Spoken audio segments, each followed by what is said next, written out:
So guys আমি বেরিয়ে পড়েছি শ্যামসুন্দরী মায়ের নতুন ঠিকানার উদ্দেশ্যে।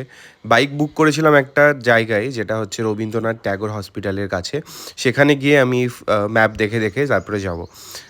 অনেক দিন ধরেই ওয়েট করছিলাম যে কবে শ্যামসুন্দরী মায়ের দর্শনটা আবার হবে। তো আজকে আই হোপ আমার দর্শনও হয়ে যাবে, তোমাদেরকেও দেখিয়ে দেবো যে মা কোথায় কিভাবে আছে। তো আমার বাদিকে এখন অভিদীপ্তা বলে বিল্ডিংটা আছে, তার অপোজিটেই যেতে হবে আমাদেরকে। অভিদীপ্তা ওয়ানের গেটের অপোজিটে আমরা ইনস্টিটিউট অফ ম্যানেজমেন্ট স্টাডির গলি ধরে আমরা এগিয়ে যাব। এগিয়ে গিয়ে এই দোকানটা দেখতে পাবো, একটা অরেঞ্জ কালারের বিল্ডিং, তার বাপাস দিয়েই আমরা যাব। ওই দেখা যাচ্ছে লোকজনের ভিড়, ওখানেই হচ্ছে শ্যামসুন্দরী মায়ের নতুন ঠিকানা। তো ফাইনালি শ্যামসুন্দরী মায়ের দর্শন আমাদের হয়ে গেছে। তো মাকে অপূর্ব সুন্দরী লাগছে। মাকে দর্শন করার জন্য এখানে অনেকেই এসেছিল, আর সবাই মানে নতুন ঠিকানা, তো সবাই সেরকমভাবে জানে না কোথায় কীভাবে আসবে। সবাই জিজ্ঞাসা করে করেই আসছিল।